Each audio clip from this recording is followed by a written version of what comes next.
If you love stories about women who rise from the ashes of betrayal and come back untouchable, hit that subscribe button right now, drop a comment telling me your favorite revenge era, and let's get into this story. The plate shattered against the wall 3 inches from Sophia's head. She didn't flinch. That was the part that surprised even her. She had stopped flinching months ago, and she hadn't noticed until this moment, standing in the kitchen of the apartment she had decorated, in the life she had built around a man currently screaming at her for embarrassing him. "You contradicted me," Ethan said. His voice had dropped to something worse than shouting, that cold, surgical precision he used on difficult patients and, increasingly, on her. In front of Dr. Harmon. In front of Dr. Harmon. In front of my chief of staff. You sat at my table and you contradicted me. I corrected a dosage reference, Sophia said. It was wrong. It was my conversation. She looked at him, really looked, the way she'd stopped doing years ago because looking too closely at Ethan meant seeing things she wasn't ready to name. He was still handsome. Still polished. His jaw was tight and his eyes were doing that thing where they went very flat, very still, like a lake right before something ugly surfaced. "So I should have let you give Dr. Harmon incorrect clinical information," she said, "to protect your ego." The second plate didn't miss. It caught her shoulder, not thrown directly, she would tell herself later, more shoved off the counter in her direction, which was a distinction she spent too long making because the alternative was admitting what kind of marriage she was actually in. The pain was sharp and immediate. She pressed her hand to it and looked at him and the room went very quiet. Ethan looked at his own hand like it belonged to someone else. "Sophia. Don't," she said. "I didn't mean. I know you didn't mean to." Her voice was steady in a way her heartbeat wasn't. "That's the part that should scare you." She walked to the bedroom, closed the door without slamming it, and sat on the edge of the bed in the dark. Her shoulder throbbed. She didn't cry. She pulled out her phone and sat there for a long time, and then she did something she hadn't done in 7 years. She opened her email and she looked up the fellowship application she had abandoned 18 months ago, the one in Vienna, the one she'd talked herself out of because Ethan's calendar was full and someone had to manage the dinner parties. The application portal was still open. The deadline was in 4 days. She filled it out in the dark while her husband watched television in the living room, the volume turned up the way it always was after a fight, loud enough to crowd out the silence between them. She submitted it at 11:47 p.m. Then she turned off her phone and lay down and stared at the ceiling and thought about a version of herself she'd last seen at 24, standing in front of a room full of academics presenting a research proposal they called genuinely original, laughing too loudly afterward in the corridor, completely unaware that in 8 months she would meet a man at a dinner party and begin the long slow process of making herself smaller. She fell asleep thinking about that woman. She woke up wondering where she had gone. The conversation happened on a Thursday. Not the plate, that was a Tuesday Sophia filed away in the part of herself that kept evidence. The conversation was worse. She had come home early from the lab. Ethan's office door was half open. She heard her name first, the way you always hear your own name, even when you're not listening, even when the voice saying it is careful and low and clearly does not want to be heard. Then she heard Priya's name. Then the specific tenderness, soft, unhurried, the voice of a man with nothing to prove, that she realized, standing in her own hallway in her coat still buttoned, she had not heard Ethan use in over 2 years. Not with her. Not once. She stood there for 40 seconds. She counted. Then she walked to the kitchen and began making dinner and did not say a single word about it, not that night and not the next morning, because Sofía Reyes-Carmona was a researcher and researchers did not move on incomplete data. She spent 3 weeks gathering the rest. It wasn't difficult. When you have spent 7 years managing a person's entire life, his schedule, his social calendar, his professional correspondences, you know exactly where to look and exactly what an anomaly feels like. The late calls. The conference he attended without her for the first time in 4 years. The shift in how he looked at his phone, the way he tilted the screen, the microscopic rearrangement of a man with something to hide. By the end of week 3 she had everything she needed, and she sat across from him at the breakfast table on a Saturday morning with her coffee in both hands and told him quietly that she knew. He didn't deny it. She had not expected him to. Ethan was many things, but he was not a liar, which had always seemed like a virtue until she understood it was just another form of arrogance. He admitted it cleanly, efficiently, and then he began to explain it. Words like grown apart in different stages and I'll always care about you arranged themselves in the air between them like furniture nobody wanted. Sofía listened to every word. She was good at listening, 7 years of practice. Then she said, I want you out by Friday. He blinked. He had prepared for tears. For shouting. For the kind of scene that would have allowed him to feel, privately, that she was the difficult one. He had not prepared for a woman who had already reached her verdict 3 weeks ago and was now simply reading the sentence. You're not going to ask me anything, he said. I have all the information I need. Sofía. Friday, Ethan. She finished her coffee. She rinsed the cup. She went to the lab. If this story is already hitting different, drop a comment right now. Tell me, team never look back or team make him regret it? And if you're not subscribed yet, what are you waiting for? She gave him the apartment. Her brother Marco stood in the doorway of her new temporary place, a sublet she found in 48 hours, and watched her unpack a single suitcase with the focused efficiency of someone defusing something. You're allowed to fall apart, he said. I know, she said, refolding a sweater she'd already folded. I'll schedule it. She almost smiled when she said it. Almost. The fellowship email came 6 weeks after Ethan moved out. Sofía read it standing in her kitchen at 6 a.m., still in yesterday's clothes because she had fallen asleep at her desk again, a habit she developed not from grief but from the terrifying freedom of working without guilt for the first time in 7 years. The email was 2 paragraphs long. It said, we are pleased to offer you a position. It said, Vienna. It said, fully funded, 1 year, start in 8 weeks. She had forgotten she applied. She sat down on the kitchen floor, not dramatically, just because her legs made the decision before her brain could, and read it 3 more times. Then she called Marco. I got it, she said. Got what? Vienna. The fellowship. I have to go to Vienna. A pause. Then, Sofía. You applied for that when you were still. I know. Do you want to go? She looked at her apartment. The sublet furniture. The walls that weren't hers. The coffee cup on the counter that she'd bought herself, in the color she actually liked, because there was no one left to tell her it clashed. Yes, she said. I think I've wanted to go for a very long time. Marco drove her to the airport 8 weeks later and hugged her for too long at the departure's gate. He pressed his face into her hair and said, very quietly, like he was telling a secret, there she is. Sofía laughed, short and startled and genuinely surprised by it. She hadn't laughed like that in a while. She didn't let herself think about what that meant until she was somewhere over the Atlantic, 35,000 feet above the life she was leaving, and by then it was too dark to see anything clearly, which felt appropriate. Vienna was serious in a way that suited her. The institute existed on coffee and data and the specific electricity of people who cared enormously about precise things. Nobody asked about her marriage. Nobody looked at her the way people back home did, that careful, pitying look she'd started to anticipate before it arrived, the look that said what a shame, what a waste, you gave him so much.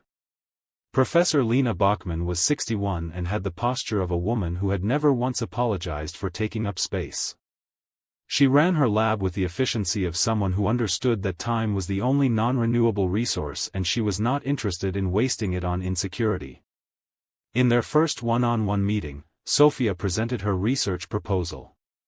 It was excellent work, she knew it was excellent work, and she presented it anyway like a woman standing at the edge of a diving board she wasn't sure she'd built correctly. She over-explained. She hedged. She said I think when she meant I know. She apologized twice for taking up time. Bachman let her finish. Then she took off her glasses and said, "You have extraordinary instincts and borrowed confidence problems. The instincts belong to you. The other thing, where did you get it from?" Sofía opened her mouth and closed it. "Rhetorical question," Bachman said. "Stop apologizing before you speak. It signals to the room that you think your presence is an inconvenience. You are not an inconvenience, Dr. Reyes-Carmona. You are exactly where you are supposed to be." Sofía drove home that evening and sat in her small rented flat and thought about the last 7 years of her life and how many sentences she had started with "sorry to bother you but" and "I might be wrong but" and "you probably know better but." She thought about when she had acquired that particular habit and whose voice she'd been preemptively managing with it. She opened her journal and wrote for 3 hours. The German came first. Practical, she needed it at the market, on the trams, in the administrative corridors of the institute where nobody switched to English out of courtesy. But language did something unexpected. Learning new words meant building new containers, and old feelings she had compressed into silence found shapes she'd never had before.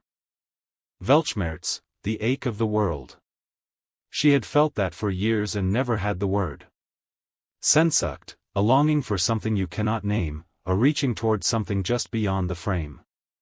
She had felt that since she was 24, standing in a corridor, laughing too loudly, reaching toward a future she later let someone else's priorities redirect.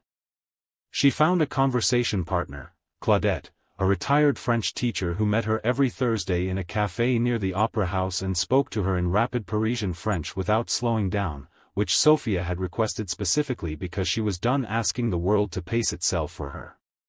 By month 5 she was dreaming in 3 languages. By month 7 she realized she had stopped counting how long it had been since she'd felt like herself because she'd been too busy being herself to track the distance traveled. She met Julian at a reading in a bookshop the size of a generous closet. He was Austrian, wrote literary fiction in English as a personal act of defiance against expectation, and he argued with her about narrative structure within 10 minutes of meeting her in the way that only works between people who are both certain they're right. She argued back without softening a single point. He smiled like she'd answered a question he'd been sitting with for a while. They walked afterward, Vienna at night rewards walking, and talked about work and then about not work and then about the specific shape of starting over, which they arrived at carefully, the way 2 people arrive at a serious subject when neither wants to be the one who brought it there. "You're rebuilding something," he said. "Not a question." "Remembering something," she corrected. "There's a difference." He thought about that. "What's the difference?" "Rebuilding implies it was destroyed. Some things just get buried. You don't build them again. You excavate." Julian looked at her for a moment in the specific way writers look at things they want to keep. "What are you excavating?" he asked. "Myself," she said simply. "I was down there for a while. We are deep in Sofía's transformation and I need to know, are you feeling this story? Drop a like right now if you're rooting for her, subscribe if you're new, and comment below, have you ever had to excavate yourself after someone buried you? The paper she submitted in month 8 was the best work she had ever done. It was on cardiac biomarkers, specific, rigorous, original in its methodology in a way that Bachman called the kind of contribution that gets named after people. Back in the States, at a cardiology conference in Boston, a colleague of Ethan's flagged it during a panel discussion. Someone read the name aloud. Sofía Reyes-Carmona. Someone else said, "Isn't that?" Ethan said yes. That was her. He said it with the automatic pride of a man used to reflecting other people's light, and then he sat with what he'd said for the rest of the panel and felt something he didn't have the vocabulary for, the sick comprehension of a person who has just understood, too late, exactly what he had in his hands before he set it down.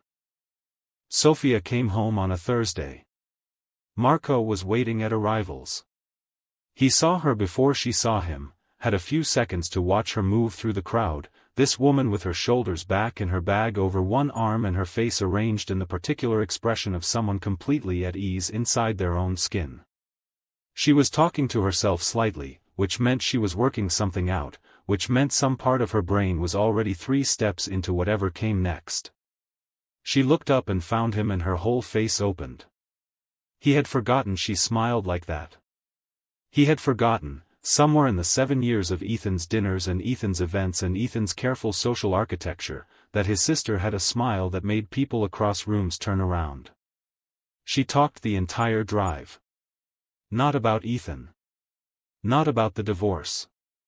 About the research and a composer she'd heard in a small concert hall in the 9th district and a theory she was developing about the relationship between emotional suppression and cardiovascular stress markers, which, she said, was maybe the most personally ironic research topic she could have chosen, and she found that hilarious. She laughed. Loudly. Without covering her mouth. Marco gripped the steering wheel and did not say anything for a moment. "You're back," he finally said. "I never left," she said. "I just stopped being loud about being here." "Same thing," he said. "It really isn't," she said. And she was right, and he knew she was right, and he drove the rest of the way with something that felt like the lifting of a weight he hadn't realized he'd been carrying on her behalf for years.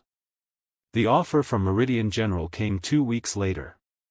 Senior researcher. Her own lab. Her own team. The kind of position she had quietly removed from her ambitions at 26 because Ethan's career had a timeline and hers had been the one to bend. She accepted without calling anyone to ask their opinion. She furnished her new apartment with things she actually liked, which turned out to be very different from the apartment she'd shared with Ethan, all that curated gray and glass that had looked impressive and felt like a hotel. Her new place had color. Terrible art she'd bought from a market in Vienna that made her happy every time she looked at it. Books stacked in ways that made organizational sense to nobody but her. She laughed loudly in restaurants. She had opinions at dinner and stated them without the preparatory apology, without the softening hedge, without watching the face across the table to calibrate how much of herself she was allowed to bring into the room. She took up space. Full, unqualified, unapologetic space. It felt, she thought, like breathing correctly after years of not knowing she'd been holding her breath. Ethan texted first. Heard about the position at Meridian. Congratulations, truly. She put her phone face down and finished the chapter she was reading. He called a week later. She let it go to voicemail. She listened to the voicemail. She was a researcher, she gathered data, and heard the rehearsed quality of it, the way he had prepared for this conversation, the way he prepared for difficult procedures, methodically, from the outside in. She called him back because she was not afraid of the conversation. She was not afraid of him. She was not afraid of anything he could say, and she needed to know that about herself. He answered on the first ring. Sofía. The way he said her name, like it still meant something to him, like that meaning was supposed to be a bridge she'd want to cross. Ethan. I've been thinking, he said. A lot. Since the conference, since I heard about your paper. I've been thinking about us, and about what Ethan. Just let me finish. No, she said. Simply. Calmly. I've heard this conversation already.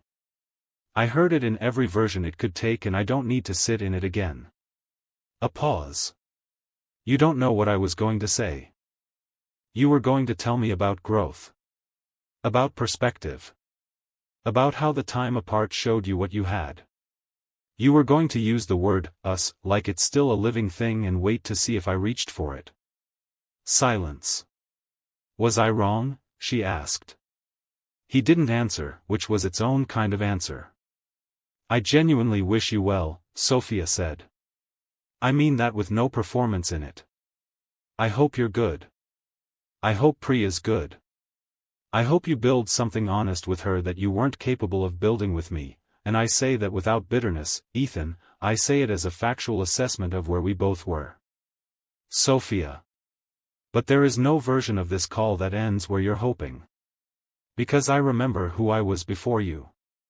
I spent a year excavating her. I'm not putting anything back on top of her. Not for you.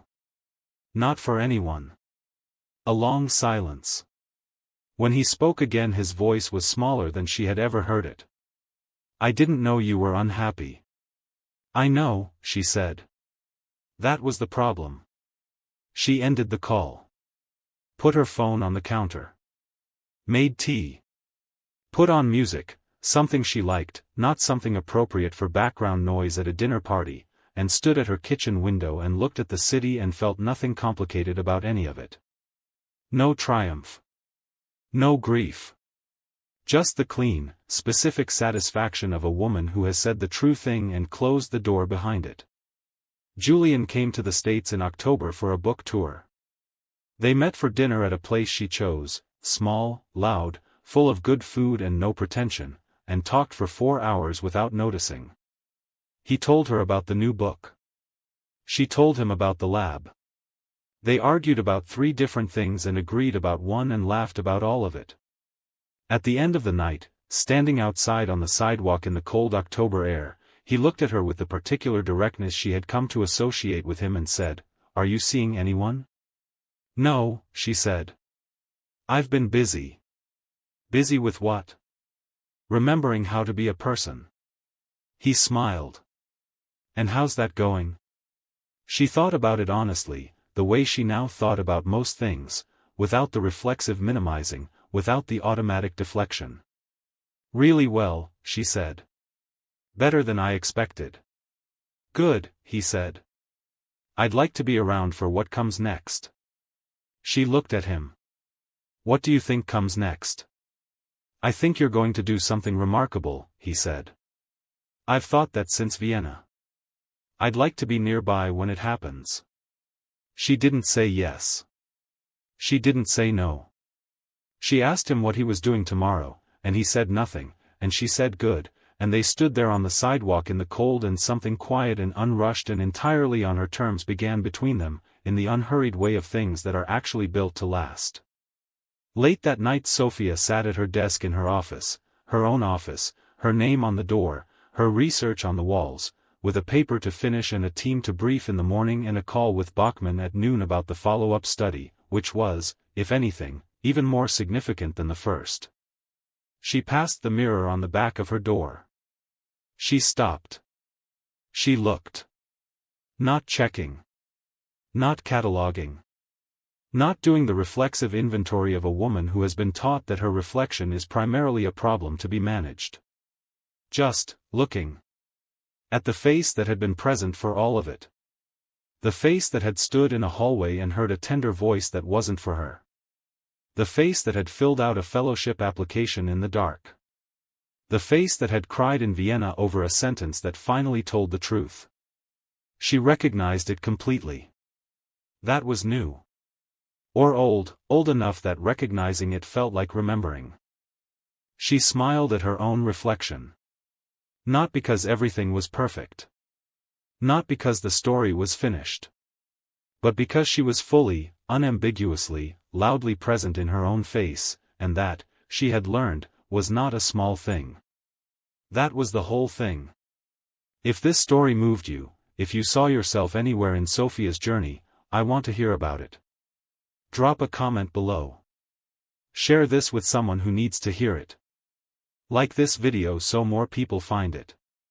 And if you haven't subscribed yet, you've come this far, you clearly belong here. Hit that button. I'll see you in the next one.